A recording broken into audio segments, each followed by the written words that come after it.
না, কিছু মহল আছে যে অস্বাভাবিক পন্থায় অথবা পিছনের রাস্তায় অথবা কোনো গণতান্ত্রিক পন্থায় তারা তাদের উচ্চাভিলাষ বা উচ্চ আকাঙ্ক্ষা পূরণ করতে চায় ক্ষমতায় যাওয়ার।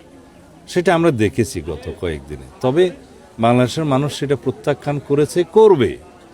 আর সাইবার বুলিং ইত্যাদি যেগুলো আছে, এগুলো এখন ডিসইনফরমেশনের এবং মিস ইনফরমেশন তো বলবো না, ডিসইনফরমেশন বলবো, এগুলোর একটা পার্ট হয়ে গেছে।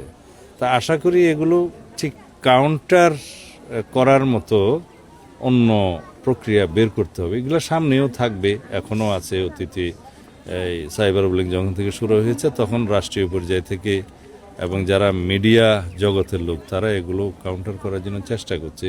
নির্বাচন কমিশন খুবই আন্তরিক ছিল যাতে আর্টিফিশিয়াল ইন্টেলিজেন্সের মাধ্যমে বিভিন্ন রকমের যাতে গুজব বা ডিসইনফরমেশন ছড়াচ্ছে সেটাকে কিভাবে কাউন্টার করা যায়।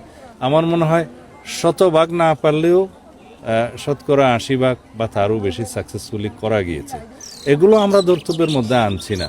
আমরা দেখছি জনগণের বিজয়, জনগণের গণতান্ত্রিক আকাঙ্ক্ষা যেটা শক্তিশালী হবে এবং এখন থেকে যে নতুন বাংলাদেশের গণতান্ত্রিক শক্তিশালীকরণের প্রক্রিয়া শুরু হলো সেটা যেন অব্যাহত থাকে।